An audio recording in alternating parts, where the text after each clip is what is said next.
عمران خان کی 85% بینائی جو ہے وہ جا چکی ہے۔ یہ کہنا ہے عمران خان کے وکیل سلمان صفدر کا اپنی رپورٹ میں جو انہوں نے سپریم کورٹ کو جمع کرائی ہے۔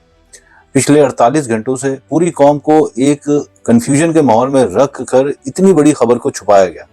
یعنی 48 گھنٹے سے عمران خان کو ان کو پتہ ہوتے ہوئے کہ ان کی ایک آنکھ کی قوت بینائی تقریباً 85% جا چکی ہے، اس کے باوجود بھی یہ سکون سے اپنے گھر میں رہ رہے تھے۔ کیا ان کو نہیں چاہیے کہ اب یہ سڑکوں پر آ کر اپنے قائد کے لیے، اپنے لیڈر کے لیے احتجاج کریں اور ایک ایسا احتجاج شروع کریں کہ جس کے بعد جب تک مطالبے پورے نہ ہوں گھر نہ جائیں،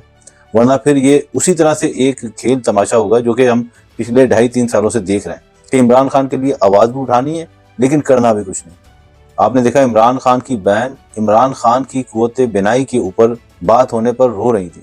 لیکن اگر اس پر بھی اگر پوری قوم کو اب افسوس یا دکھ اور درد نہیں ہو رہا یا وہ احتجاج کے لیے باہر نہیں نکل رہے تو پھر ہم واقعی وہ قوم ہے کہ جو اپنے محسنوں کے ساتھ یہ سلوک کرتی ہے۔ ہم نے پہلے بھی اپنے محسنوں کے ساتھ ذلت آمیز رویہ رکھا ہے اور آگے بھی کر رہے ہیں، اور یہ سلسلہ ختم ہونے والا نہیں۔ اگر ابھی بھی آپ لوگوں کو تھوڑی شرم اور غیرت ہے تو جلد سے جلد عمران خان کے حق میں نکلیں اور ان کے